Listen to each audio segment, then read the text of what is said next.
Hello, मी प्राध्यापिका कुमारी भोरे SB, विटा high school व संजय भगवानराव पवार ज्युनियर कॉलेज विटा. विषय भूगोल. हॅलो विद्यार्थी मित्र हो, आपण इयत्ता 12वी मधील भूगोल या विषयातील यापूर्वी 2 प्रकरणाचा अभ्यास केला. पहिले प्रकरण लोकसंख्या भाग 1, दुसरे प्रकरण लोकसंख्या भाग 2 हा व्हिडिओच्या माध्यमातून, विविध टेस्टच्या माध्यमातून आणि नोट्सच्या माध्यमातून आपण व्यवस्थितरित्या अभ्यासलेले आहेत. आज आपण प्रकरण क्रमांक 3 मानवी वस्ती व भूमी उपयोजन याचा अभ्यास करणार आहोत. आज या प्रकरणाचा आपण पहिला व्हिडिओ पाहणार आहोत. या व्हिडिओमध्ये आपण काय पाहणार आहोत तर या तिसऱ्या प्रकरणाचे आपण 2 घटक अभ्यासणार आहोत. मानवी वस्ती व भूमी उपयोजन याच्यामध्ये पहिला घटक आहे तो मानवी वस्ती. आज आपण सुरू करतोय आणि या मानवी वस्तीचे प्रकार या व्हिडिओत अभ्यासणार आहोत. मानवी वस्ती आणि भूमी उपयोजन यामध्ये एक चित्र आपल्याला दाखवलेलं आहे. त्यामध्ये काय दिसतंय तर एका बाजूला उंच उंच असणाऱ्या इमारती आहेत या चित्राच्या. रस्ते खूप मोठे आहेत, रस्त्यावरती धावणारी खूप वाहने आहेत, वाहनांची खूप गर्दी असलेली आढळते आणि हे चित्र आहे हे शहरातलं आहे हे आपण सांगू शकतो. म्हणजे याला शहरी वसाहत म्हटलं जातं, अर्बन सेटलमेंट. याच बाजूला एक झोपडी वजा घर आहे. अगदी दूर दूर अंतरावरती छोट्या छोट्या त्याच्यामध्ये झोपड्या दिसतायत आपल्याला. याला ग्रामीण वस्ती म्हणतात, रुरल सेटलमेंट. म्हणजे यावरून आपण सांगू शकतो की मानवी वस्तीचे प्रामुख्याने 2 प्रकारात वर्गीकरण केलं जातं. एक आहे शहरी वस्ती, दुसरी आहे ग्रामीण वस्ती. आपल्या पाठ्यपुस्तकामध्ये सुरुवातीलाच या प्रकरणामध्ये आकृती क्रमांक 3.1 चे निरीक्षण करा आणि खालील प्रश्नांची उत्तरे लिहा असं सांगितलेलं आहे. काय आहे चित्र? उंच उंच पर्वताचा भाग आहे, मध्य भागातून वाहणारं नदीचं खोरं आहे. हा जो पर्वताचा भाग आहे वरती पांढरट रंगाचा बर्फ साचलेला आढळतो. काही पर्वताच्या उताराचा भाग आहे, उताराला काही दरडी कोसळलेल्या आपल्याला आढळतात. तर काही घनदाट असा हिरवळ जंगलांचा भाग आढळतो. मध्य भागामध्ये नदीचं पात्र आहे, पाण्याचा भाग इथं दिसतो आणि या चित्रामध्ये आपल्याला अ, ब, क, ड आणि ई अशी 5 ठिकाणे दाखवलेली आहेत आणि त्याचं निरीक्षण करायला सांगितलं या आकृतीचं.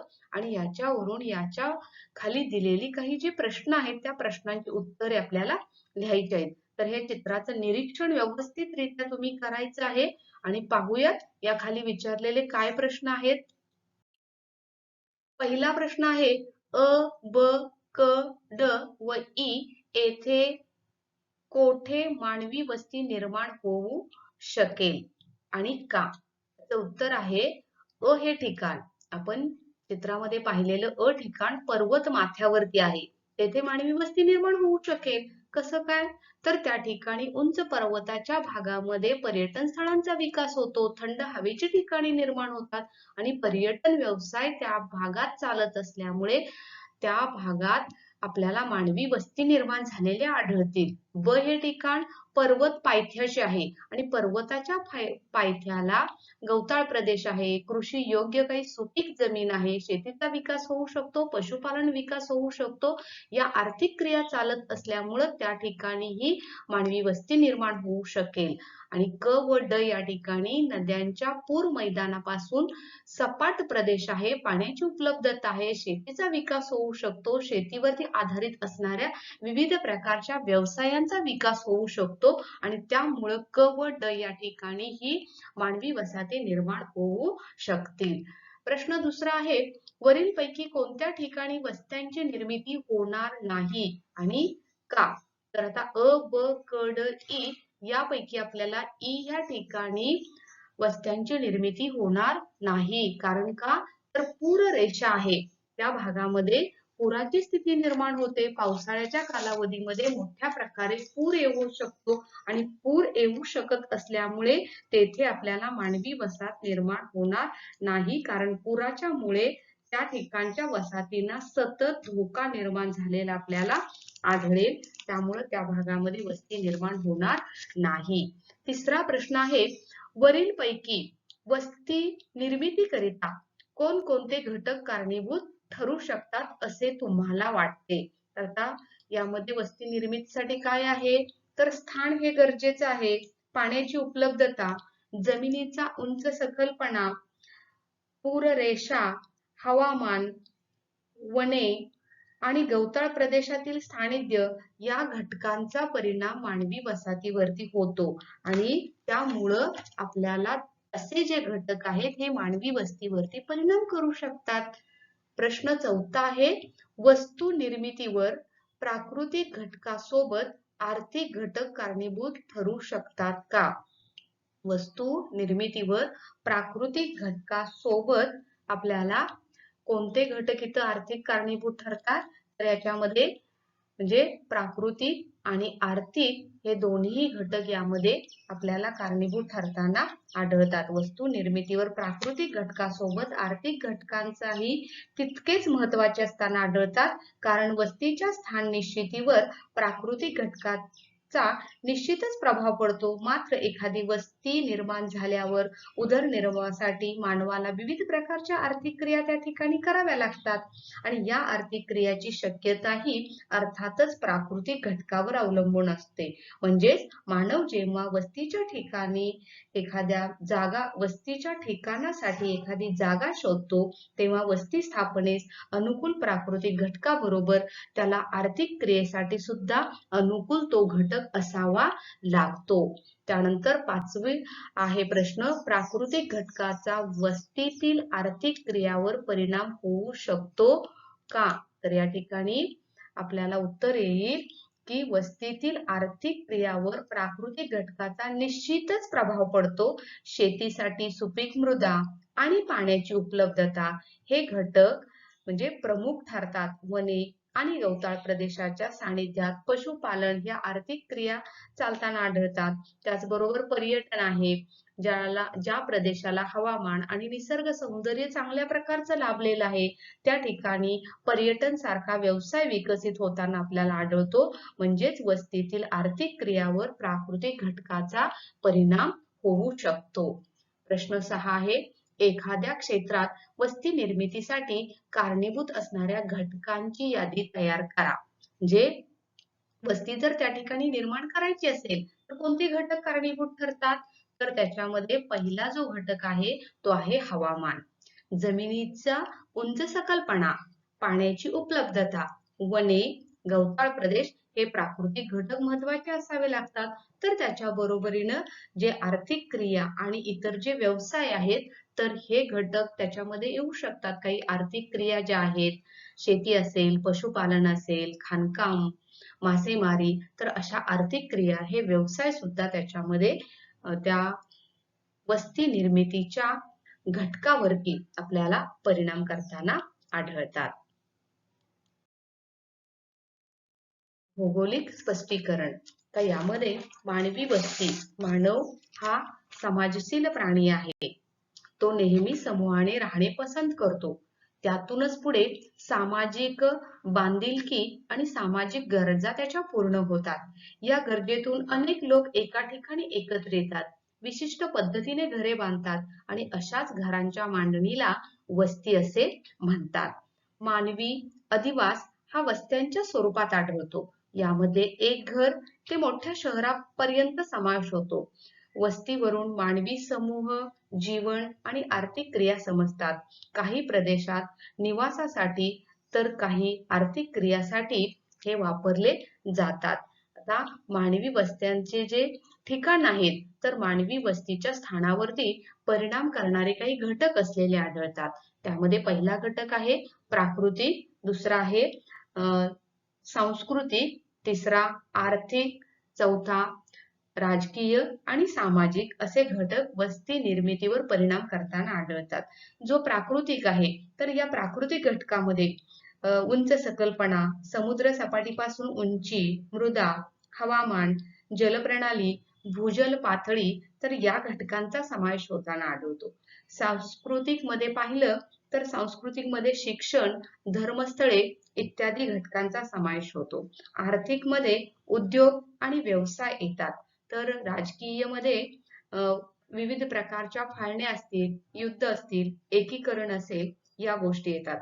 आणि सामाजिक मध्ये सुद्धा युद्धे आणि आक्रमण असे घटक असताना आपल्याला आढळतात. आता उदाहरणार्थ जर प्राकृतिक घटकाच्या बाबत जर पाहिलं तर उदाहरणार्थ कोरड्या हवामानाच्या प्रदेशात पाण्या हा घटक महत्वाचा असलेला आढळतो. आणि ज्या ठिकाणी पाण्याचे किंवा जलस्रोत आढळतं त्या जलस्रोतात जवळच घरे निर्माण झालेली आढळतात. आता सामाजिक जो घटक आहे तर सामाजिक घटक हा वस्ती विखंडित करण्यास कारणीभूत ठरतो. म्हणजे पूर्वी आक्रमणे करून प्रदेश काबीज केला जायचा आणि मग सुरक्षित ठिकाणी वस्त्यांचं केंद्रीकरण झालेलं आपल्याला आढळतं. तर सामाजिक घटक हा वस्ती विखंडित करण्यास कारणीभूत ठरतो. वस्त्यांचे प्रकार.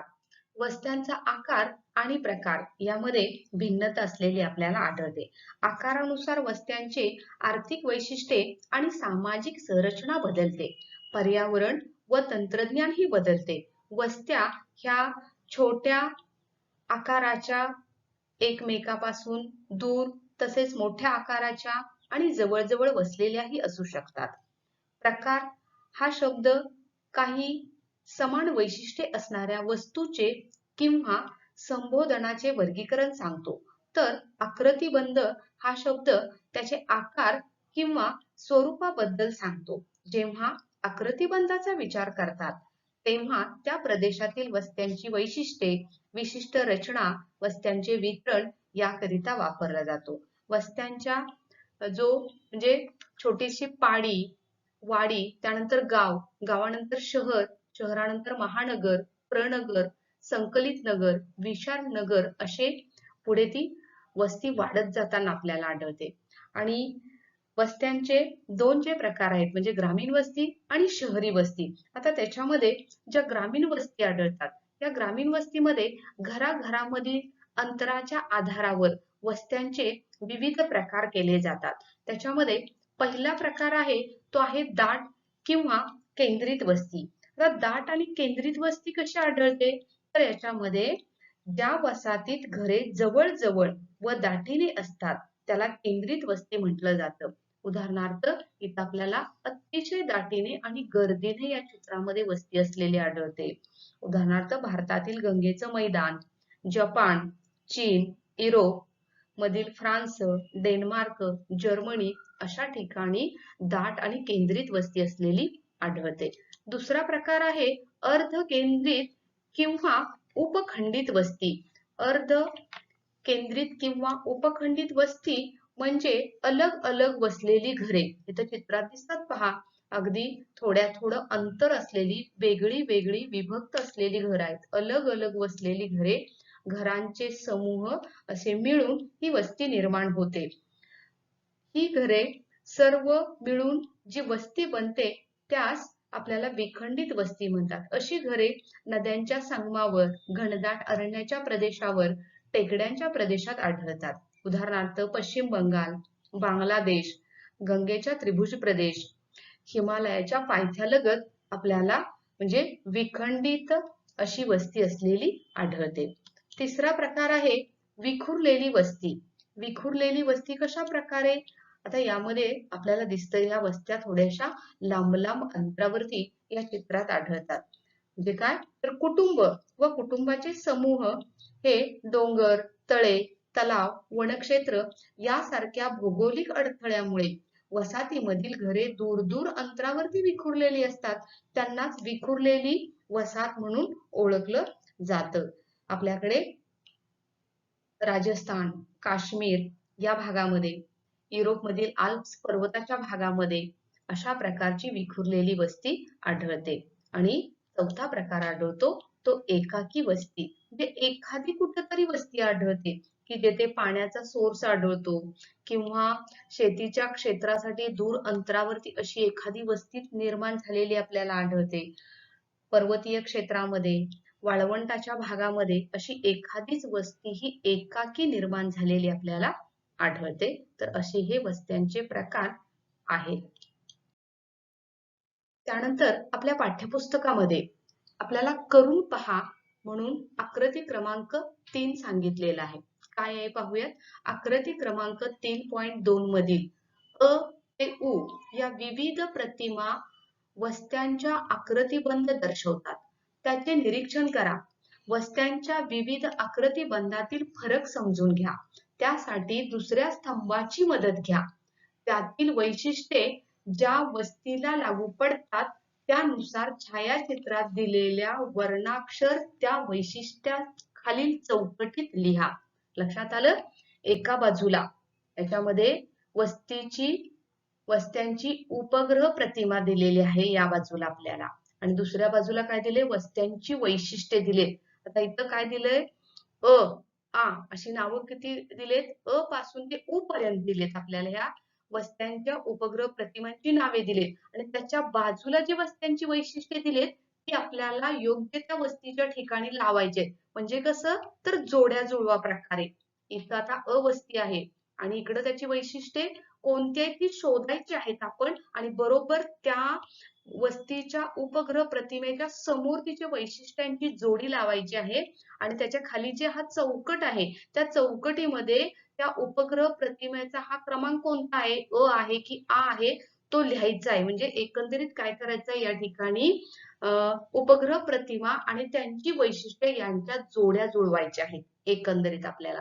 तर इथं आपल्याला अशा प्रकारच्या ह्या 2 आणि इथं असणाऱ्या ह्या 4 असे आपल्याला पाठ्यपुस्तकामध्ये दिलेले आहे. तर चला एक एक आकृती घेऊन त्याच्या पुढची वैशिष्ट्ये आपण नीट त्याची जोडी लावूया. पहिली आकारहीन वस्ती. अ आकृती कोणती आहे, अ आकृती घेतली. चौकटीत आपण इथं बरोबर अ लिहिलेला आहे आणि त्याची वैशिष्ट्ये पुढे काय येतात बघा. वस्ती निर्माण झाल्यावर वस्त्यांच्या विकासाबरोबर वस्तीचा आकारही बदलत जातो. वाढणारी ही वस्ती अनियमित वाढते. सोयीनुसार आणि जागेच्या उपलब्धतेनुसार घरे बांधली जातात. याची वैशिष्ट्ये पाहिली तर वाढणारी वस्ती अनियमित असते. आता या छायाचित्रामध्ये दिसतं कुठलंही तिथं नियोजन नाहीये, कशीही ती वस्ती वाढलेली आढळते. कुठं रस्ता दिसत नाहीये किंवा त्याचं नियोजनबद्ध रचना दिसत नाहीये. वाढणारी वस्ती कशी आहे, अनियमित आहे. सोयीनुसार जागेच्या उपलब्धतेनुसार ही घरे बांधलेली आपल्याला आढळतात. त्यानंतर दुसरा प्रकार आहे रेषीय वस्ती. कोणता आहे, इथं चौकटीमध्ये आपण आ घेतलेला आहे, त्याचं चित्र पाहूया. रेषीय बरोबर आता तुम्हाला लक्षात येईल पहा. ह्या वस्ती आहे, या वस्तीच्या मधून एक मोठ्या प्रकारचा असा एक रस्ता गेलेला आहे. म्हणजे एखादा मोठा राष्ट्रीय महामार्ग गेलेला असेल किंवा रेल्वे लाईन गेलेली असेल किंवा मोठे नदी गेलेली असेल आणि त्याच्या दोन्ही बाजूला इथं आपल्याला वस्त्या निर्माण झालेल्या आढळतात. म्हणजेच आपण सांगू शकतो एखाद्या रस्त्याच्या लगत किंवा रेल्वे लाईन किंवा नदी कालव्याला लागून ह्या वस्त्या निर्माण झालेल्या आढळतात आणि त्यामुळे एका रेषेत असतात किंवा मुख्य रस्त्याच्या किंवा नदीच्या आकाराप्रमाणे त्या पसरत जाताना आढळतात. त्याची वैशिष्ट्ये, घरे हे एका रेषेत असतात. पहा या रस्त्याला लागून एका रेषेत घरे असलेली आढळतात, एका रांगेत असलेली आपल्याला आढळतात. घरे जवळ असतात. रस्ते व गल्ल्या परस्पर समांतर असलेले आपल्याला आढळतात आणि घरांची प्रवेशद्वारे हे रस्त्याच्या बाजूला असलेले आढळते. म्हणजे रस्ता किंवा रेल्वे लाईन जर मधून गेली तर त्याच्या बाजूला घरांची प्रवेशद्वारे असलेली आढळतात. त्यानंतर तिसरा प्रकार आहे तो आहे त्रिकोणी वस्ती. म्हणजे ई क्रमांक इथं चौकटीमध्ये ई क्रमांक लिहिलेला आहे. त्रिकोणी वस्तीचं चित्र कसं आहे, तर इथं आपल्याला चित्र दिसतं. हा निळा पूर्ण भाग आहे तो पाण्याचा भाग आहे आणि एक छोटासा जमिनीचा भूशिराचा भाग हा पाण्यामध्ये अंतर्गत भागामध्ये आपल्याला घुसल्यासारखा दिसतो किंवा आतमध्ये गेल्यासारखा दिसतो आणि त्याच जमिनीच्या भागामध्ये अगदी दाटीने गर्दीने अगदी त्रिकोणासारखी वस्ती इथे निर्माण झालेली आढळते. म्हणजेच आपल्याला सांगता येईल दोन नद्यांच्या किंवा रस्त्यांच्या संगमावर किंवा समुद्रकाठी अशा प्रकारची वस्ती आढळते. प्राकृतिक किंवा सामाजिक कारणामुळे अशा वस्त्यांची वाढ होते. तीनही बाजूनी ही वस्ती वाढताना आपल्याला आढळते. याचं वैशिष्ट्य जर पाहिलं तर याचा आकार कसा त्रिकोणी दिसतो. पहा इथं त्रिकोणासारखा आकार दिसतो किंवा बाणासारखा आकार दिसतो. हे टोक समुद्राच्या आतमध्ये गेलेलं अगदी बाणाच्या टोकासारखं आपल्याला दिसतं आणि या किनारपट्टीच्या भागामध्ये छोटी छोटी छोटी चौकोनी घरं पाहिली तर अतिशय दाटीने असलेली आढळतात. घरे जवळ जवळ आणि दाट असलेली आपल्याला आढळतात. त्यानंतर चौथी वस्ती येते ती वर्तुळाकार आहे. तिचा क्रमांक कुठला आहे? ई हा क्रमांक असलेला आढळतो. तर वर्तुळाकार वस्ती कशी आहे? हा मध्य भागामध्ये इथं पाण्याचा सोर्स आहे. इथं हिरव्या निळ्या रंगाचा हा भाग मध्ये दिसतो. हे पाणी आहे म्हणजे एखादं सरोवर असेल, एखादं मोठं मंदिर असेल किंवा एखादं धर्मस्थळ असेल तर त्याच्या सभोवतालच्या भागामध्ये अशी वस्ती गोलाकार आकारात वाढत जाताना आपल्याला आढळते. म्हणजेच आपण सांगू शकतो एखाद्या सरोवराच्या किंवा तळ्याच्या आजूबाजूला अशा वस्त्या आकार घेताना आढळतात. पाण्याच्या उपलब्धतेमुळे घरेही जवळ असलेली आढळतात. त्याची वैशिष्ट्ये पाहिली तर एखादं सरोवर, आता इथे सरोवर आपल्याला दिसतच आहे या चित्रामध्ये. एखाद्या सरोवराच्या किंवा तळ्याच्या आजूबाजूला या वस्त्या गोलाकाररित्या ह्या गोल गोल आकार घेताना आढळतात. पाण्याच्या उपलब्धतेनुसार ही घरे अतिशय दाटीने आणि जवळ असतात. पाचवा वस्त्यांचा प्रकार आहे केंद्रस्थानी वस्ती. त्याचा क्रमांक आहे तो आहे उ क्रमांक आहे. याचं दिलेली आपल्याला जी प्रतिमा आहे ही प्रतिमा कशी आहे तर केंद्रापासून इथं जो गोलाकार भाग दाखवलेला आहे हा केंद्राचा भाग आहे. या केंद्रापासून अगदी चारही दिशेला वेगवेगळ्या प्रकारचे रस्ते गेलेले आढळतात आणि या केंद्रापासून जसजसं आपण बाहेरच्या बाजूला जावं तसं ही वस्ती वाढत जाताना आपल्याला आढळते. या एका केंद्राच्या भोवती वस्त्यांचा विकास होताना आपल्याला आढळतो. त्याचबरोबर हा केंद्रबिंदू हा वस्त्यांच्या विकासातील महत्वपूर्ण भाग असलेला आढळतो. म्हणजे हे जे केंद्राचा भाग आहे त्या केंद्राच्या भागाच्या नुसार आजूबाजूला ही वस्ती निर्माण होताना आढळते. केंद्र भागच या केंद्रस्थानी वस्तीमध्ये या वस्तीच्या विकासातील महत्वपूर्ण भाग म्हणून ओळखला जातो. सहावा आहे तो आहे आयताकृती वस्ती. म्हणजे उ ह्या क्रमांकाची ही आकृती कोणती येते त्याच्यामध्ये तर आपल्याला आयताकार इथे चित्रामध्ये दिसतं पहा. प्रत्येक चौकोन निर्माण झालेले आढळतात किंवा आयत निर्माण झालेले आढळतात. म्हणजे ही वसाहत निर्माण होण्याच्या पूर्वी इथं रस्त्यांची आखणी झालेली आहे. रस्त्यांची व्यवस्थित इथं मी पॉइंट जो फिरवते तो पहा व्यवस्थित रस्ते आहेत आणि प्रत्येक रस्ता हा या मध्ये काटकोनात छेदताना आढळतो. इकडून पहा हा मी पॉइंट फिरवते पूर्ण इथं रस्ता गेलेला आढळतो आणि दक्षिणेकडून हा वरती एक रस्ता जातो तो बरोबर सगळे रस्ते इथं काटकोनामध्ये छेदताना आपल्याला आढळते. आणि ही जी वस्ती आहेत या वस्त्या आयताकृती निर्माण झालेल्या आढळतात. यामध्ये आपल्याला घरे ओळीत किंवा सरळ रेषेत असतात. अशा ओळी एकमेकांना समांतर असतात. आधुनिक काळात नियोजित शहरे वसतात अशा आकारांचा विचार केला जातो. घरे समान याची वैशिष्ट्ये पाहिली तर घरे समांतर असतात. रस्ते लोहमार्ग परस्पर काटकोनात छेदतात. नियोजनबद्ध याची निर्मिती केलेली आपल्याला आढळते. तर अशा प्रकारे आपल्याला ही आपल्या अनेक शहरांचा भाग आहे. अनेक ठिकाणी नियोजनातून अशा प्रकारची घरे निर्माण केलेली आढळतात. उदाहरणार्थ भारतामध्ये जर पाहिलं तर राजस्थानमध्ये असणारं जयपूर हे शहर आहे हे अगदी नियोजनबद्ध निर्माण झालेलं शहर म्हणून ओळखलं जातं. कारण त्या ठिकाणी आपल्याला काटकोनामध्ये सगळे रस्ते छेदताना आढळतात आणि वसाहती सुद्धा अगदी आयताकृती निर्माण झालेल्या आढळतात. धन्यवाद. अशा प्रकारे आपण या प्रकरण क्रमांक 3 मानवी वस्ती आणि भूमी उपयोजन याच्यामधील आज पहिला व्हिडिओ पाहिला आणि या व्हिडिओमध्ये मानवी वस्ती आणि त्याचे प्रकार पाहिले. धन्यवाद.